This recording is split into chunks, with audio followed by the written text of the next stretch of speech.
Well, welcome to Becoming an Elite Financial Advisor with Sten Morgan, where we help financial professionals like you recognize and reach your potential faster. One of the easiest ways to find out how good someone is at their job is to ask them, what do you do?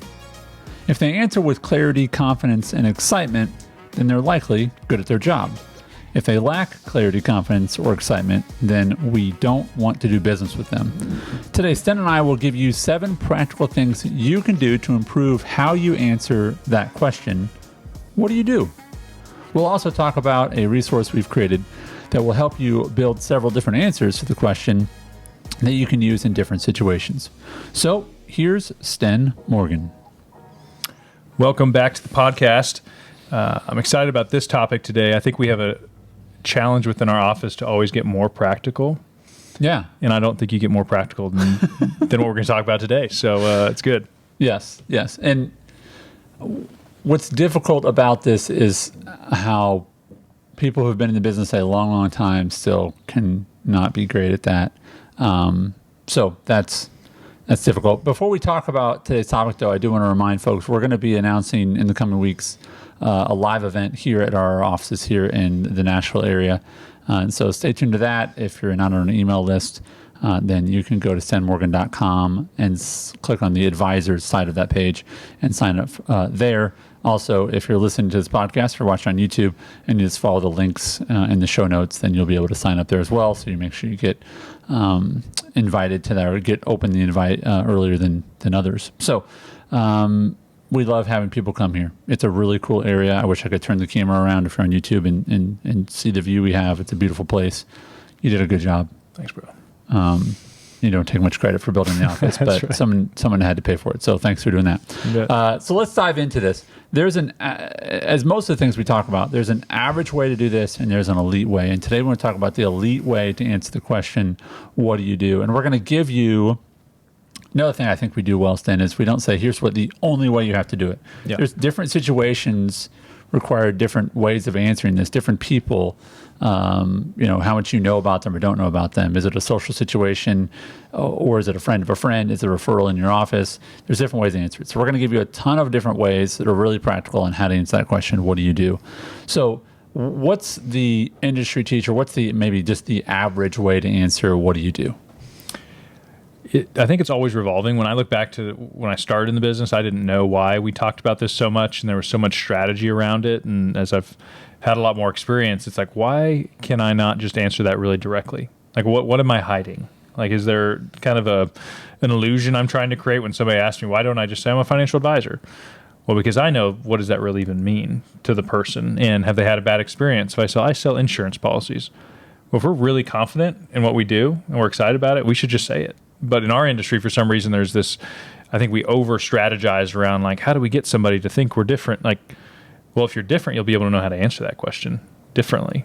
If you have a lot of experience, you can use a story quickly to connect with that person and have them know. So there's so much to it that I think we're going to try to break through what the industry has been saying, which I think just overcomplicates it. Yeah. And there's a better way to do it. And if you're not doing it well or you have a hesitation, why is that? And we'll dive into all of that today. Really, my hope at the end of this episode, that if you listen to it, that you will tomorrow have a better, more direct way that you can tell what you do. And the hope is you're saying it the same way 10 years from now. Yeah. So the elite way of answering this question, and I think this is one of the first ways that answering this question goes wrong, is the idea that I want to answer the question, I'll be the wrong, okay? I want to answer it, sounds like, sure, no problem.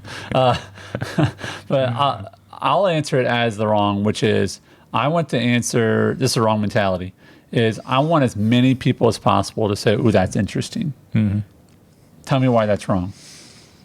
Well, not even interesting. I want it to cast a huge general net, and I want everybody to get in my office, and the hope is something works out. That's wrong because if you've been in the business for any length of time, bringing on the wrong client is a waste of your time. Getting somebody in your office that's not ready for what you have to offer wastes a lot of time. That ideally, the way you answer this question, the elite way, is that it piques curiosity in the right kind of client. Right. That if somebody that's not who you can overserve and hit a home run with, it just kind of goes over their head or doesn't land and turn into a longer conversation. And that's okay. Yeah. Yeah. So again, average way, it's sort of the widest net possible versus the elite way, which is I want to attract the right person and I want to repel. God bless them. Good luck to them. I'm not their person. I want to repel the wrong person. Because again, we know the problem with having that person come in your office and go through the process is that's time you could have spent on the right person or finding the right person, right? And I've before, because you also want that person maybe be able to tell your story. If they do know somebody that needs what you have, at some point that can get watered down, telephone game, like, I don't expect the fourth person that has heard it to tell it how I would. My friend told my friend told my friend told my friend. That's right. It's told me that, that this is what they do. But you can lose in translation kind of how effective you are at, like, what's your superpower? And that's what you're trying to communicate to the person, because they could, in fact, turn around and tell somebody like, oh, yeah, I heard about that person. Or, oh, that's not me, but my brother. Or, oh, my wife owns a business. You should talk to her. Them. That's right. Yeah. I spent a couple years answering that when somebody asked what I did, just saying consulting, which is almost like, oh, are you like in the CIA or witness protection? Like a super general, because I was like, I just don't know how to answer it in a better way that, like, it's probably not going to land. It's probably going to get complicated. It was like the answer that, like, never had a follow-up. And let me say this too, and thank you for bringing this up, because this is the ultimate death knell of the answer, which is like, okay. Oh yeah, like I have no idea what. But you with just everyone, said. like if you're trying to repel the wrong person and they go, oh okay, then mission accomplished. Okay, but if like most people, a vast majority of people are just like, oh, that just means that you have a bad answer. That's right. And do you know why I was answering it that way? Because you were afraid. I honestly didn't know what I did. I did a lot of stuff. I was like, sure, you can pay me for that. I can do some insurance. Yeah, I managed some money. Like, I had dabbled in the industry and jumped around to firms that I was like, I can kind of do a lot. That's a tough place to live. Yeah.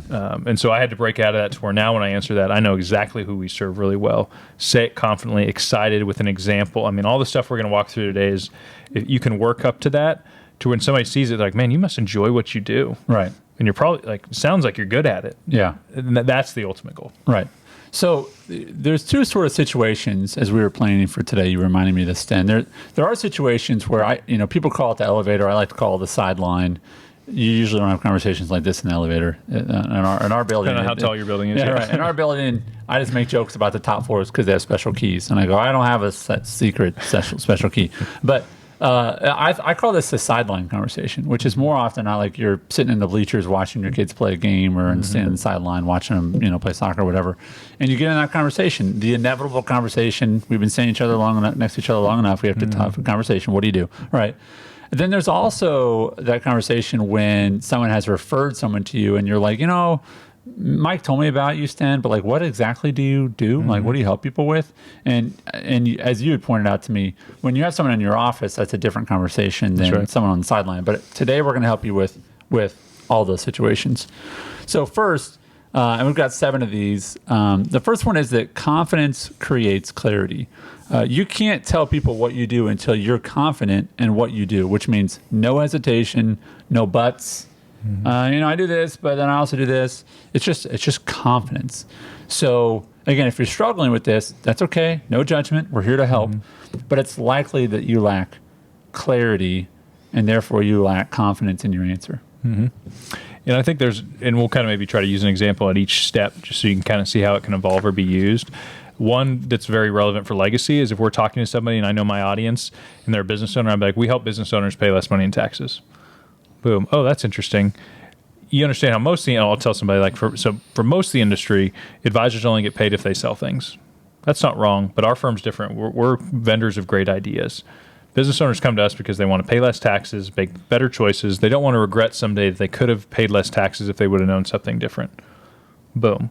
Right. Gotcha. Like if you're a business owner, like I just hit you and I'd be like, hey, come by the office sometime. We should talk about it. I think I have a few ideas that can help. Because every business owner that has a profitable business, and even ones who have an unprofitable business, don't like taxes. They don't like taxes. Right? Don't like overpaying on taxes. Right. I every once in a while run into a business owner. It's like, oh, I definitely want to pay my fair share. And I'm like, okay, but do you want to overpay or are you good paying less if we're allowed to? Oh yeah, I definitely want to. Right. But there's some people out there that are okay their fair share. Good for them. So again, the first one is you'll have a more confident answer when you have more clarity about the services you provide. Yep. So if this is a struggle for you, there's probably a behind the scenes little meditation moment with yourself to say, okay, why can't I answer that super directly? Maybe I'm too much of a generalist. I need to kind of bulk up in some technical expertise so I can be a little more direct. But hesitation to this point means you probably don't have clarity. Right. Number 2, talk about what you produce, not your profession. So as an example, some people would answer, I'm in finance. Okay. I mean, does that mean you are a bank teller at Wells Fargo? Or does that mean that you run a hedge fund? Right. And so in general, people don't want to go like if someone says I'm a farmer, well, what do you farm? Right. So if you say I work in finance, but generally people are not interested in that. So they'll go, cool. Yeah. They won't do the follow-up question. Yep. Right. What people are most interested in are things that will solve a problem they have. Right. And the next step of that is if they want it to solve a big problem they have. Solving people's small problems usually doesn't register unless you catch them at the right day, the right time, stars align.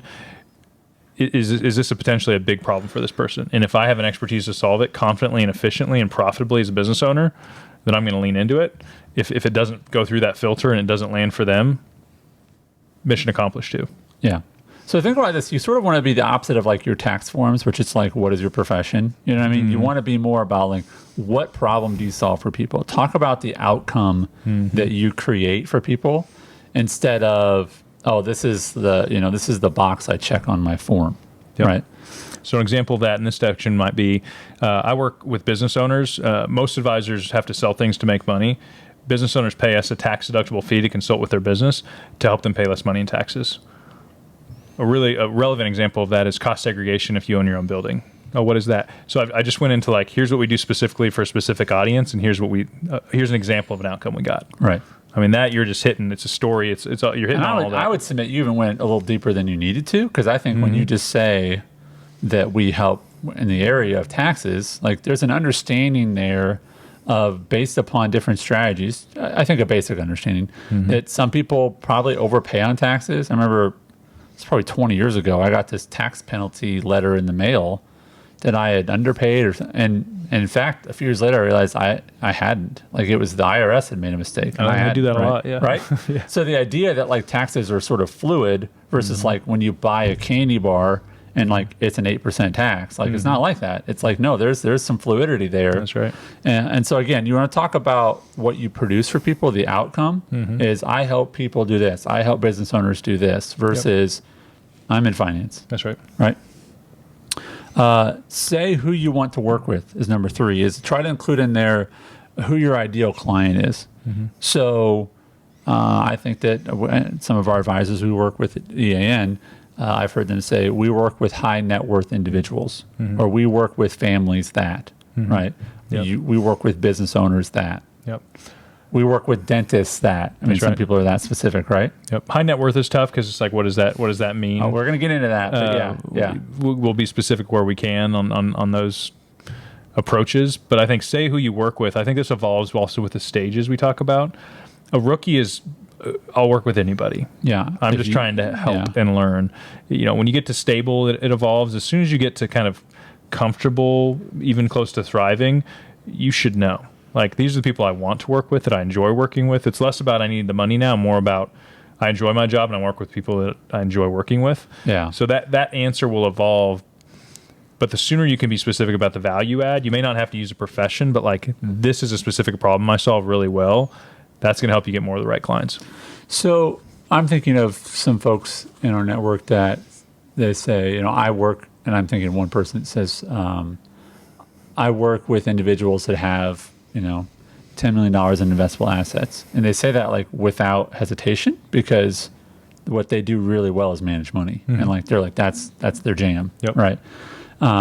So again, we're not saying which one you have to choose, but you should. And again, please hear us. You're not going to end up with 17 sentences so you can touch on all 7 of these. You have to know how to use them in different situations. Right. The another thing, number 4, is to teach through your answer.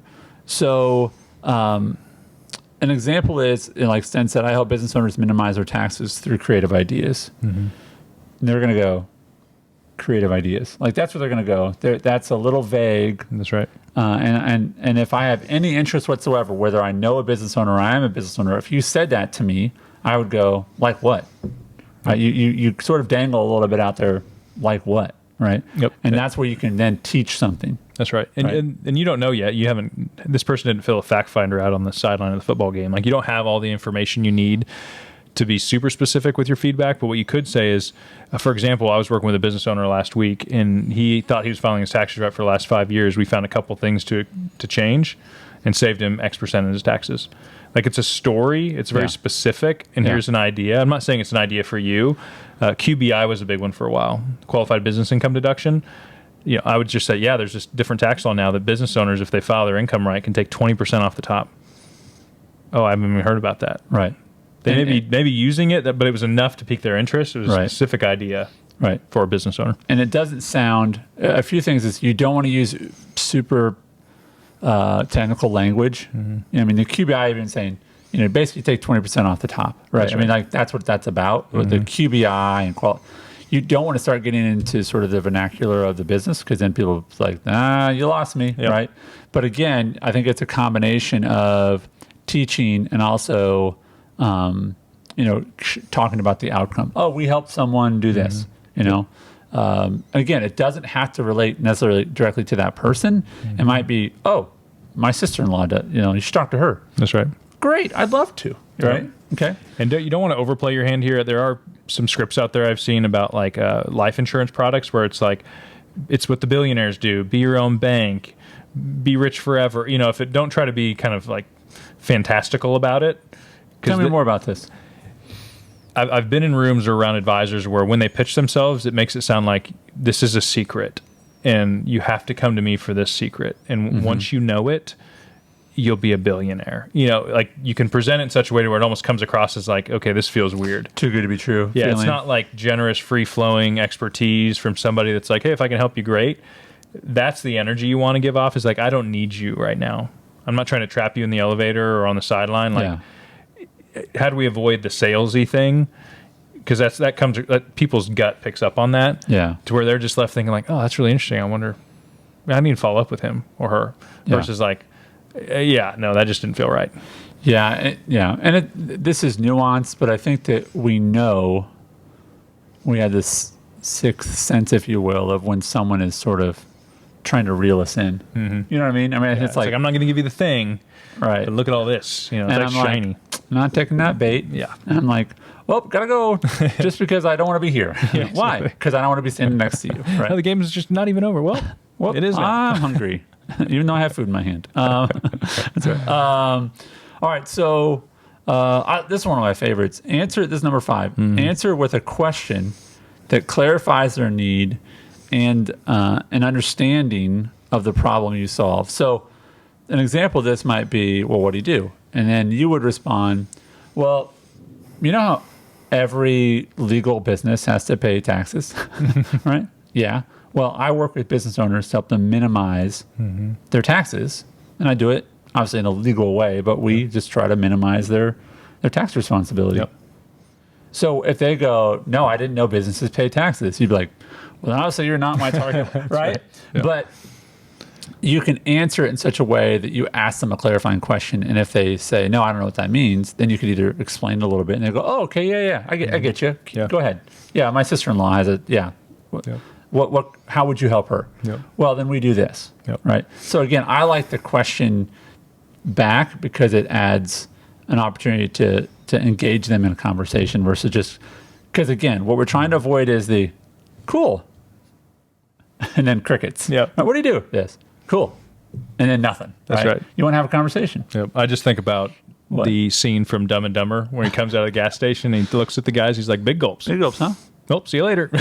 They're just sitting there staring at him like, what just happened?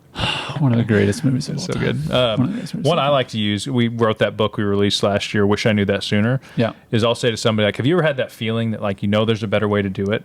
Or you found out about something too late, and that feeling of, like, if I would have only known. Like, why didn't somebody tell me that? Yeah. We help people find those answers sooner. Because that's a feeling of, like, man, how many of us have felt in our life, like, man, if I just would have known. Yeah. Like, why didn't anybody tell me that? Yeah. that's like I can relate to that feeling. So would you even press on that a little further, and maybe it's more specific, and you talked about in the book of, there's things that you find out later regarding money, whether it's a savings, whether it's a stock, whether it's a way to structure your, create a trust or some tax deferred something or other. And again, you kind of do. You ever like find out that later and wish, man, I wish I would have known that sooner. Oh yeah. And they go, yeah, sure. I mean, again, you sort of intentionally leave it kind of vague and wide of like, yep. Because the idea is, have you ever heard of something later that you wish you would have known sooner? Yeah. About money. Yep. Yeah. Like I think about those things where it's like I see somebody on Facebook, he's like, I did this, this, and this. And I'm like, dang, I wish I knew that sooner, right? Oh, yeah. But you tap into that because, again, I love you brought this up, Sten, because I think the other part of this is, this conversation should lead them to go, man, that's a pain point I have. Mm-hmm. Yes, that's an unmet desire that I have. Mm-hmm. Yes, that's an area of worry that I don't talk about because I don't know who to talk to. That's right. Right? You want to tap into that. I can help you. Yep. And the good and the bad news is the industry is not addressing that very well. The industry is managing people's money, and the industry is selling people insurance. Uh-huh. It's not solving their problems like creatively in the moment. Mm-hmm. It's a product. It's a sales machine at some level. The good news is there's a lot of good-hearted people in there using those products to do good. I've met a lot of them. So I believe that now, not versus early on in my career, I went through a season of like, man, this is messed up. Like, right. I just have to learn to outsell people. Let me take devil's advocate. I'm in the industry and I go, no, I am helping people because I get them the right insurance product and I help them get their investments. What are we proposing that's better than that? Our model allows us to put the priority first, meaning if it's not investments, I don't have to try to get them to put money in an investment right away. Right. If they don't need a different insurance policy because they probably have enough, it's really giving the advice we'd give ourselves, which a lot of advisors don't. I meet advisors that like every client has 2 insurance policies, these front-loaded mutual funds, and an annuity at the age of 40. And you look at their personal financial plan, they own a piece of rental property, they have their business, like it's not matching up. Right. And the more I saw that, the more frustrated I got until I realized, that's changing. The industry is trying to pivot. It's big and it takes time. But if you can build a planning practice and charge for your advice, I don't really care what we do first. Let's just do the most important thing first. That's the kind of energy if you give that off. Hey, just swing by my office. I'm going to share some good ideas with you. If you're a great client, I'm going to lean into it. If you're not, it was great seeing you. Right. Hey, number 6, I love this one as well. Don't use industry. This is our only kind of negative one, which is don't use industry phrases or overpromise. For instance, I've heard people say, I work in wealth management. And again, we're not going to get too deep into this, but there are certain people that just will never say they're wealthy. Mm-hmm. You could be like, no, actually, you're wealthy. And you're like, I just don't like that phrase for myself. Whether it's out of humility or bad at math or there's just something internally, they're just like, I've just never viewed myself. Yeah. So and the numbers are crazy about how many people now are first generation wealthy or millionaires or even billionaires, self-made. Yeah. And those people came from something like they're not wealthy. When they were young, they saw people they thought were, and they just could never fully adopt that mindset. Right. So wealth, and I've seen studies around this, like that's a term to try not to use. Right. But we have people that we know that we've coached are like, oh, I was told to say something about wealth management. It's like, but how many people are going to go, well, that's me. That's right. I'm super wealthy. Exactly. Will you manage my wealth? Yes. You know what I mean? Just what's the guy off of that duck show that would swim in his money? What was that guy's name? Oh, shoot. I don't know. Whatever it is. Everybody's seen it. Anyway, we're going to get lots of emails about the duck guy. Yeah, tell us what his name is. Yeah, anyway. But yeah, I think that's the idea of if you think you know what it means, that's what we have to be careful of. And I do this in meetings too. Like, am I saying something that it's totally making sense in my mind, yet to the client, it's like, what's happening? Yeah. I'm in wealth management, or I'm a financial advisor. It's like, do you sell insurance? Do you sell investments? Do you plan? Like, it's too vague. And again, you're hoping somebody in the moment is like, well, I think I need a financial advisor. I don't really know what that means, but hey, you want to meet? But again, that's about the sort of genre you're in versus like, I'm a consultant. I'm a financial advisor. About what though? Like, what part of finance do you help me with my household budget? Mm-hmm. Or do you help allocate my 401k, or what do you do? That's right. Do you have products? And the good news is, if you say this to somebody, it doesn't mean that's the only thing you have to do. Because I tell people that I help business owners pay less in taxes, I also have clients that retire from Vanderbilt and roll their 401k over, and they love working with us. It's not the only thing. But what is the core piece that you're saying? I want to be specific enough to attract a certain group's attention. I can't sit here and list 10 things. that if I was to get an ideal client tomorrow, Yeah. who is the group I'm trying to serve That now? attention, though, like, let's be honest, like, it's like going to a restaurant. Like, there's a reason they have a menu. It's because they want to, like, go, hey, here's all the things we have to offer. Yep. The problem is when it's like, what do you do? And you're like, I mean, we got annuities, folks. We got, you know, I mean, like College planning, insurance planning, estate planning, like, right. So that's so they go, I'm a financial advisor, right? Yeah. So I understand that tension.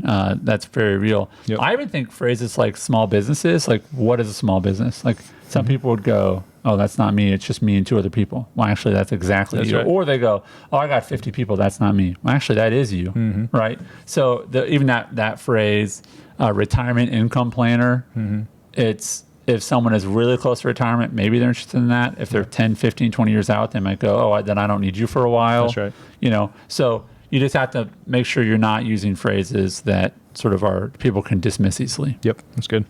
All right, last one is, again, this is when you talk about what do you do, this is big because I think in the industry, this is like, oh, yay, I got them. Somebody asked me what I do. Here we go. You ready? Here we go, person who asked what we're going to do. Put your seatbelt on. I'm going to take you on a ride, right? It's to ask them what they do and then ask them more about what they do. Take a genuine interest and don't forget, and I mean this, like, don't forget to have a conversation with that person and make them feel valued and important. Now, of course, it is an opportunity for you to share what you do and get into a conversation with a potential lead or a friend of a lead or for referral, whatever. But I think what really endears people is when you answer, you have a conversation, and don't forget to go, so tell me what you do. Yeah. And then ask more. If they go, oh, I'm a nurse. Cool. Like, tell me a gross nurse story. I'm just kidding. Yeah, but like, oh, great. Like, why'd you get into nursing? I mean, let's not forget that relationships matter, and how you treat someone that really has nothing to give you really says more about you. Great point. Than talking to someone who does have something for you. Yeah, and it's freeing that when you get to a point where you're not viewing everybody as a prospect. Yeah.